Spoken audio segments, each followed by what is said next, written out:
Case? Yeah. When we were in Paris, SUARAM has gained full access of the investigation papers from the Public Prosecutor's Office, and basically this is a huge step forward in finding out what actually transpired in relation to the whole scandal.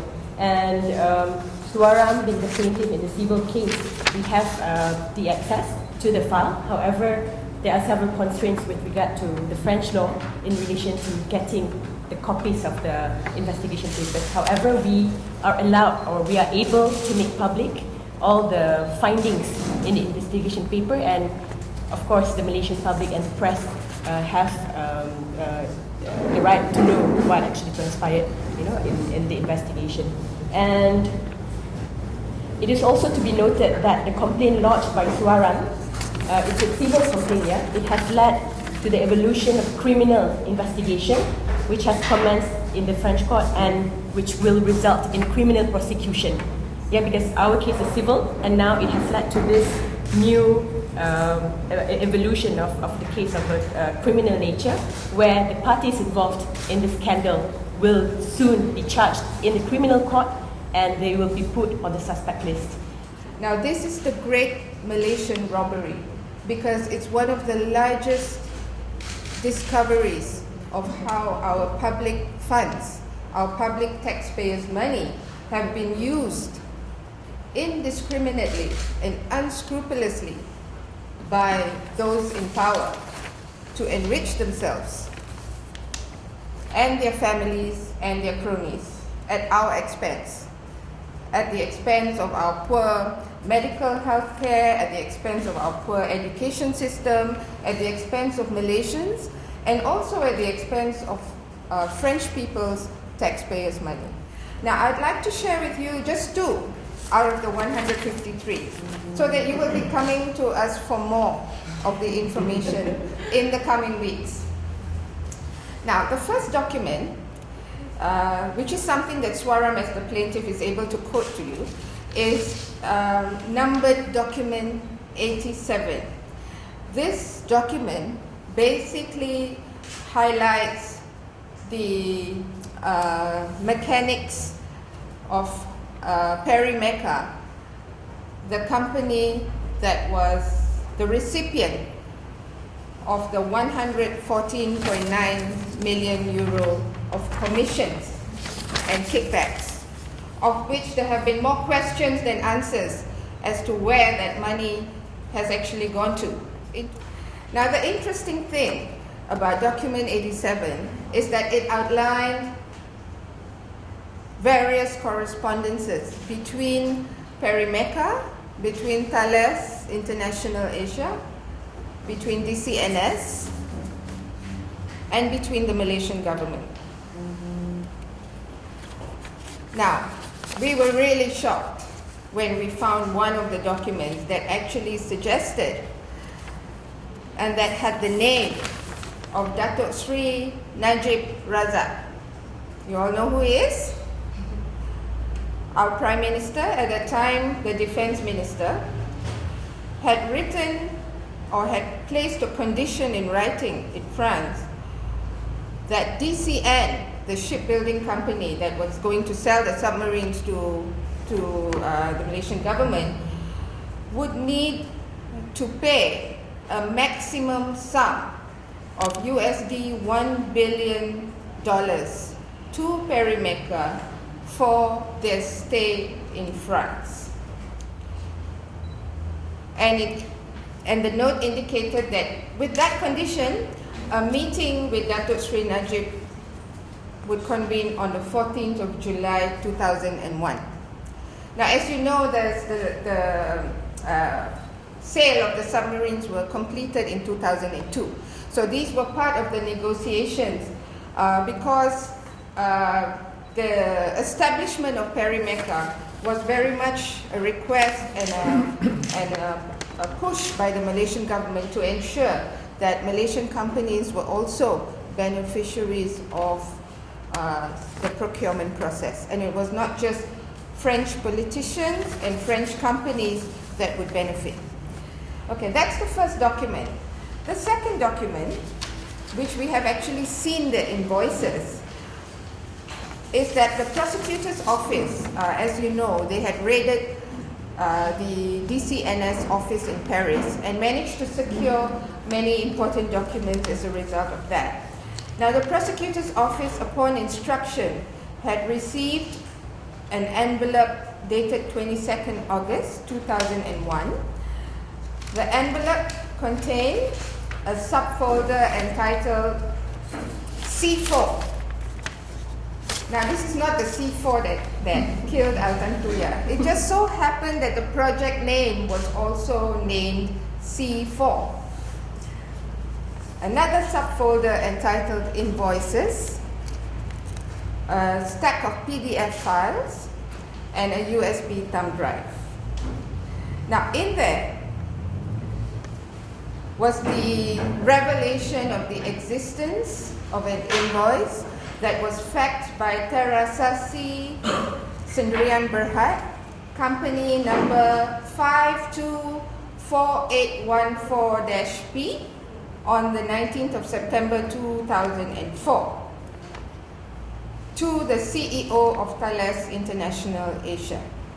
Now, the invoice stated an amount of euro 359,450,00, or roughly about 360,000 euro, for the purpose of success fees. Now, what is that? We heard of coordination fees, we heard of so many different fees. Now we have been introduced to the word success fees, to be paid to the Alliance Bank Malaysia Berhad in section 16 of Petaling Jaya. The bank account is provided here in the statement for you to replicate. And there was a note in handwriting, a handwritten note, that said, in English translation, Razak requests if that SF, if that support fund, can be taken into account urgently. The support fee will be followed with a report. Now, the public prosecutor continued in his investigation paper to say that it appears that Thales International Asia could not ignore that the sum paid to Terasasi Sendirian Berhad ultimately benefited Mr. Najib Razak, the Minister of Defense, and or his consultant Abdul Razak Baginda. Now, the ongoing investigations is to determine which Razak this is. Now, you know that both men share a similar name. Razak is the last name for Najib Razak, and Razak Baginda, Razak is the first name for Razak Baginda. So the public prosecutors have been really plowing through the documents and the information they have to see who actually benefited from the euro 360,000, which amounts to more than 1.2 million ringgit that the handwritten note requested for an urgent entry into the bank account of this person. And this money is unaccounted for. As far as Malaysian Parliament is concerned, as far as the MECC is concerned, you will find that the document 87, which put the condition of 1 billion ringgit for Perimekar stay in France, and for the personal money of 360,000 euro into the bank account of Razak, is not something which has been answered in Parliament. These are new commissions, new findings that we have discovered, over and above the 114.9 million euro in which formed the basis of SUARAM's complaint. And to our shock, we also found out that Lembaga Tabung Haji, for example, have been dragged into this procurement process to look at potential investments with the French government. And the pensions fund, which is the Lembaga Tabung Angkatan Tentera, the pensions fund for the military, has also been brought in to this process. So one really wonders, what is a pilgrimage fund doing in a procurement or in an arms and weapons procurement process? And what is a Lembaga Tabung Angkatan Tentera actually doing in this? The Lembaga Tabung Angkatan Tentera is supposed to look at pilgrimage funds, pension funds for military servicemen. So as a result of all this, why is SUARAM sticking its neck out and telling you all this important information? Because there are no answers here. In our land, there are more questions and more questions. And what we have revealed to you is going to realize in even more questions. There are no answers so far. So we demand, one, that the Malaysian Anti-Corruption Commission immediately open an investigation in the light of these new revelations by the French public prosecutors. We also urge, once again and over again, as we have said this before, for the full cooperation of the Malaysian government. Now, we have no other intention apart to bring the truth to light and apart to bring the truth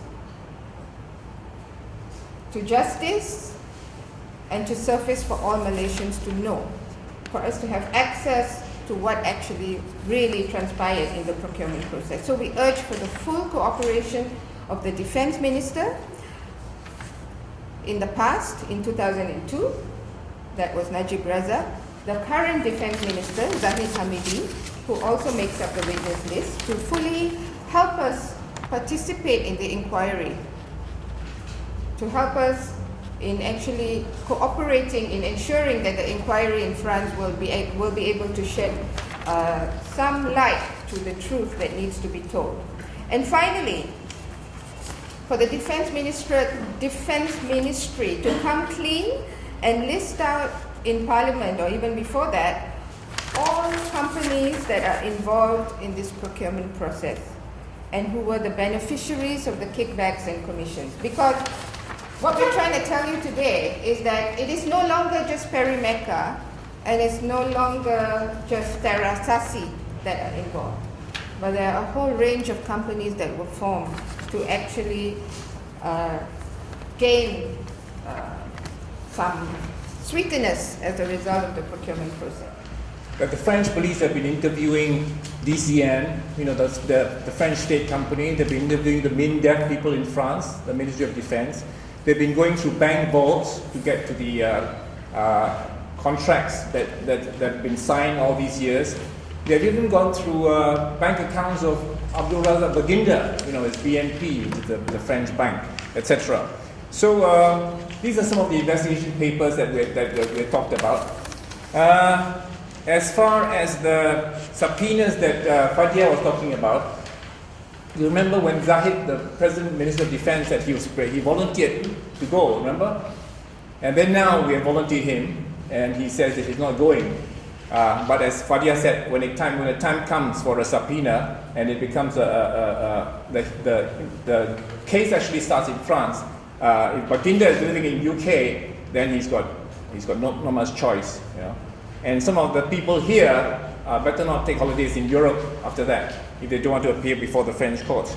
And the lesson of Pinochet, remember the Chilean dictator who was unceremoniously taken from Spain to the International Criminal Court, is a good example of what could happen in such a case. And looking at some of these papers, we get an idea, because the French Ministry of Defense also has some of their comments and all that in these papers. And in fact, reading some of the comments about Perimekar, we have an idea that Perimekar, at the beginning, at that time, the French Ministry of Defense didn't have a very good opinion of Perimekar as well. It says Perimekar is as much as never more than a travel agency. That is Perimekar, And in this country, Parliament tells us that Perimekar has got the logistical support to support the submarine project.